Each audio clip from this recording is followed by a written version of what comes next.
And I'm your favorite Magic Channel's favorite Magic Channel. Best believe that the professor go bananas for my deck text. I come correct like a porn star, slicing up all these other suckers with my sword Mars. What's up, my wizards? It's Dev from SBMTG down there on the YouTube.com, and today I got something special for you.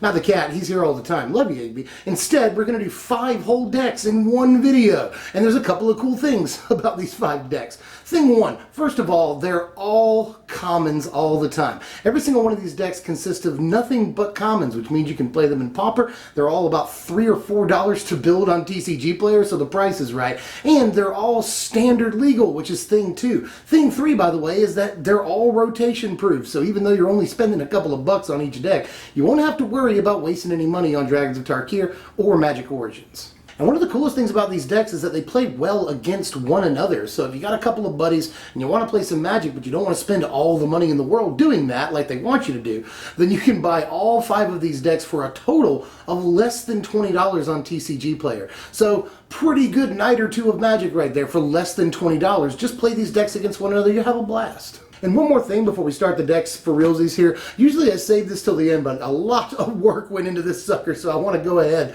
and remind you that if you enjoy this content, hit the thumbs up. It takes 2 seconds and helps me more than anything you could possibly do, except for donating to my non-existent Patreon. So just hit the thumbs up button. It would help a lot. And with that out of the way, let's go ahead and start on these decks. Number 1 is a green-white tokens deck. Here it is right here, and no, it's obviously not the Nissa and Gideon build that ruled Standard for like 3 months, but we're still going to get to play some pretty good stuff, and we've got a really focused game plan in this deck. We've got a full 26 cards that create creature tokens, so we should be able to clog the board with blockers early to mid-game. Note that 11 cards produce tokens either when they die or once they're in the graveyard, meaning that we block very well because we get extra mileage out of our chump blocks. After we've established a board stall, that's what we're looking for here, we can pump our creatures with Cliffside Lookout or Borrowed Grace and overwhelm the opponent with our huge board state.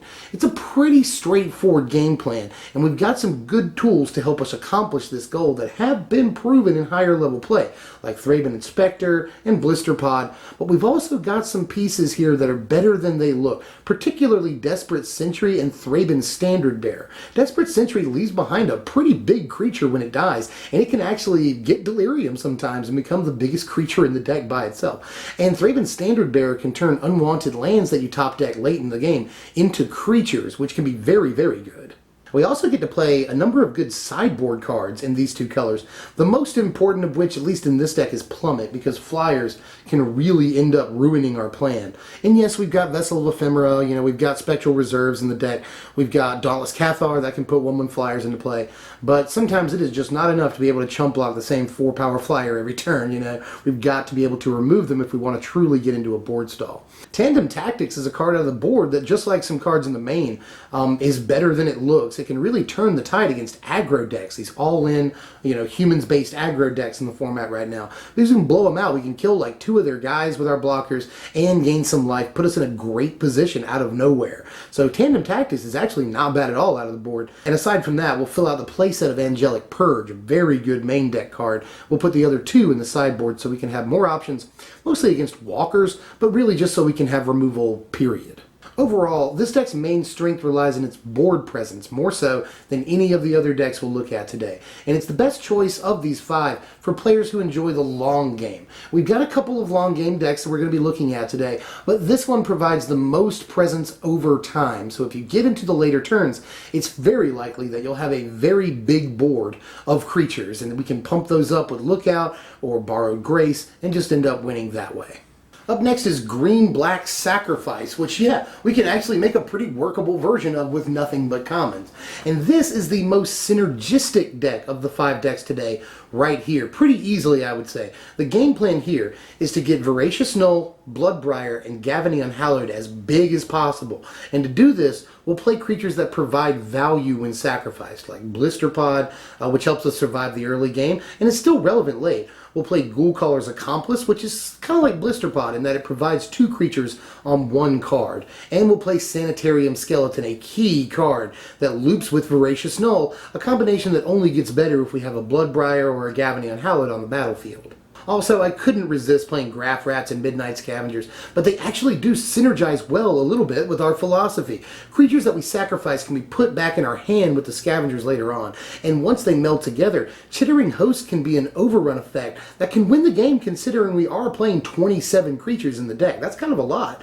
And lastly, Cemetary Recruitment shines here, putting creatures we've sacked back into our hands and giving us card advantage off of Unhallowed and Voracious Null, two of our most important creatures. As far as the board goes, we've got a pretty good spread of common black removal here. Dead Weight being a very, very good piece that goes into from the sideboard a lot. Complete Disregard also better than it looks as a removal piece. And Plummet also very important in this deck because, again, not intensely good against flyers, although we do build an impressive board state. We do need to be able to take out flyers because they can just kill us if we're not careful. And then Pulse of Murasa, also an important sideboard card, letting us get a little bit deeper in the game against aggro and or get creatures back that we've sacrificed. Overall, this deck is mostly, as previously stated, all about synergy. It's got a lot of moving parts in the deck, and it's for players that like for a plan to come together, as long as you can get it to come together. We've got plenty of ways to get into the later game where we have the mana needed to, use all these mana sinks that we need to use, like the Voracious Null and Sanitarium Skeleton loop. That requires a fair amount of mana, so we've got to have things like Blisterpod and Ghoulcaller's Accomplice to get us into these sort of mid to late games so that we have a better chance of getting to the point in the game where we can do what we really want to do. Now, once you do get to the point in the game where you have, a huge Unhallowed and a huge Voracious Null, maybe a big Bloodbriar, then you're going to start having an awful lot of fun. And people can say, oh, they'll just remove these huge creatures. That may be true, but we can bring them back with Cemetary Recruitment and Midnight Scavengers. And hopefully, we can eventually exhaust their removal and get a huge guy out that we can end the game with. But there's 5 decks today, and I can't spend all my time talking about one, so let's move on to the third deck I want to profile today. This is Red-White Madness, and if you haven't noticed, each deck has its own particular strengths and, of course, weaknesses. And this one's biggest strength is its speed. Now, we're running 20 one-drop creatures and 12 pump spells. We're basically an all-in aggro deck, so we're looking to strike early and hard. Now, to facilitate the madness theme here, we're using Insolent Neonate and Tormenting Voice for filter cards, and Stern Constable is really good, by the way, in this deck. He also helps discard cards and can keep creatures from blocking. That's extremely good. As far as the actual Madness suite, we can Madness in 2 of our pump spells, Distemper the Blood and Senseless Rage. And of course, we gotta run Fiery Temper, which can also remove blockers or provide reach that we need to close out the game. Now, when it comes to the board, Lithomancer's Focus is a surprisingly good card because it's a cheap pump spell that pumps us by 2 power and 2 toughness. That's actually not bad. And it does well against Eldrazi and artifact creatures, the latter of which may be more important after Kaladesh drops. As far as the rest of the sideboard, Boiling Earth helps clear the board against other small creatures decks, and Magmatic Chasm just lets us run straight through the line. Now again, this deck wants to do everything as quickly as possible, and we've got a pretty good creature suite here. Obviously, Thraben Inspector is a good creature that can help you draw some cards once you start getting low, which will happen pretty quick in this deck. Insolent Neonate also helps you draw cards. Cliffside Lookout pumps all of our guys, and Kitesail Scout was originally Thraben Standard-Bearer, but I realized that we needed an option with flying, especially against these ground-based decks. We can play a Kitesail Scout first turn and then just win the game off of it and pump spells if they don't have an answer to it, which sometimes will be the case. But again, take away that if you don't win by the mid-game, you get in exponentially more trouble each turn, basically. With green-white tokens, we talked about the later the game goes, the better the chance you have of winning. With this deck, it's just the opposite. You want to strike fast and win within the first 5 or 6 turns, or you might be in trouble. But it is a really enjoyable deck to play for people who like to turn their creatures sideways. And we've got some pretty good removal options, and we've got, Stern Constable helps tap creatures down. This is mostly a tempo aggro deck, and it actually plays pretty well, to be honest with you. Although, again, you gotta win fast. Now, these last 2 decks are my favorites of the bunch. I'm not sure that they're the best of the bunch, but they definitely look the most cohesive, and they play off of already proven philosophies in Standard right now. So number 4, after all that build-up, is green-blue Emerge. Now this strategy is pretty familiar. We're going to play creatures that give us some form of value either on into the battlefield or when they die, and we'll emerge them into bigger creatures. Cut and dry, we've seen this strategy before in really high-level play. Now, into actual individual card choices, Hedron Crawler and Ulvenwald Captive provide some ramps so that we can just play our big creatures instead of emerging them in. And the Mana Dorks also can be sacrificed to emerge at effectively the same rate as a 3-drop, which can be important. Primal Druid is a great early blocker that ramps us when we emerge it, so we gotta play that. Exultant Cultist, great card for this exact strategy. It provides card advantage, and Eldrazi Sky Spawner, Scion Summoner, and Eyeless Watcher will all provide creatures that can be left behind if their moms get emerged. As far as our actual Emerge suite, it consists of the 2 Emerge commons, It of the Horrid Swarm and Wretched Griff, the latter of which sees play in big-time Temur Emerge because a flyer that draws you a card is powerful. It of the Horrid Swarm, meanwhile, plays well with all these Scion tokens that we're generating, because in the late game we can end up with a pretty wide board. As far as the sideboard goes, it actually does have some nice options, as we have a spread of cards that actually see a lot of mainstream sideboard play. Negate, for instance, can counter walkers and removal. Plummet is just the best removal we can play, sadly. And we can put in a 3rd Pulse of Murasa against the aggro matchup. Now overall, the deck may be the most cohesive of the 5 decks today, which is a very good thing to have going for you. It looks like a singular game plan, one-track mind, but we're actually more versatile than it appears at first glance. We have 35 creatures in this deck, and a lot of them have, enter the battlefield triggers or dies triggers or some other form of added value.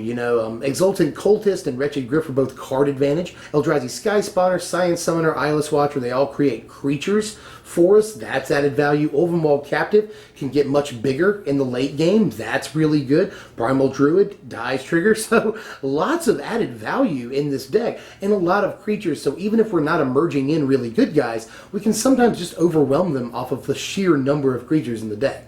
But there has to be a final deck, and this is my favorite deck of the day, although, fair warning, it leans heavily on one card. This is Red-Blue Thermo-Alchemist. Now, just like its standard counterpart, all we're trying to do here is burn out the opponent with as many activations of Thermo-Alchemist over the course of a couple of turns as we can feasibly get. Now, to that end, we've got nearly 20 cards that draw cards in the deck, allowing us to cycle through cards quickly and tap Alchemist as often as possible. We've got 13 spells capable of removing or pseudo-removing creatures, by far the most of any of these 5 decks. As far as individual card choices, Rush of Ice and Clutch of Currents are pseudo-removal that can also be creatures in the late game, which is very relevant. More relevant, again, than it appears at first glance. Slip Through Space and Expedite are both essentially pay 1 mana, draw 1 card, and Expedite can be really good when it targets Alchemist, especially late. And finally, Turn Aside deserves a spot in the main deck, so that we have a way to protect Alchemist from inevitable removal attempts. Now this sideboard is basically a continuation on this idea. It packs more copies of Turn Aside, Dispel, Negate, so you can counter anything they try to throw at your guy, and against especially removal-heavy decks, this sideboard is indispensable, because if we lose an Alchemist, we might be in trouble. Now Boiling Earth also makes an appearance in this sideboard because it can be also indispensable against aggro and tokens decks. And if you play all these decks against one another one night with all your buddies, Boiling Earth is an especially powerful sideboard card, trust me. Now overall, this deck can be described as a glass cannon. It does what it does very, very well, but it is very susceptible to being disrupted if they can remove the Thermo-Alchemist. But we've got ways in the main deck, and definitely the sideboard after game 1, to protect our Alchemist. And if we get 2 Thermo-Alchemists on the board and they can't remove them, that is often game over. I hope you enjoyed all of that. Those are 5 all-commons decks that you can make and play with your buddies, or even take it up to F&M, man. That Red-Blue Thermo-Alchemist might actually be pretty good at an F&M depending on the overall skill level of your LGS. And you can also build these for very, very little on Magic the Gathering Online and go play them in Pauper. They're a good way to start playing Pauper. They're a good way to start playing Magic in general if you're a newer player. Help you, build something workable and that has good synergy for a very low cost. But aside from just being a new player, if you just want to play Pauper on MTGO, these are all pretty good jumping off points that can win you some games along the way, and they can, definitely be upgraded. Like for instance, Red-Blue Thermo-Alchemist. Just play this version of the deck until you're rich enough to get your lightning bolts and your brainstorms, and then put those in instead. And obviously there are other upgrades. You know, if you have Nissa or Gideon, throw them into the green-white tokens build. If you have like an extra $1, get some Lashweed Lurkers and put them in the green-blue emerge. So these aren't incredibly hard decks to upgrade, more or less no-brainers, but they are good, again, jumping off points for Pauper or even Standard, depending on the power level of your LGS. And with that, I'm done. That's all I've got for today. Take to the comment section. Let me know how you felt about these decks. And I'm really interested in this. Any ideas I didn't cover? What decks can we build with nothing but commons in this format right now that I haven't covered? If you have any ideas, I'm all ears. I'm really interested to hear that. And I will see you guys later. If you enjoyed the content, like the content, and sub if you're new so you can get more stuff like this, plus deck techs, Kaladesh spoilers, top 10 lists. We kind of do a little bit of everything. And I will see you guys later. I'm Dev from SBMTG. Thanks for watching, my wizards.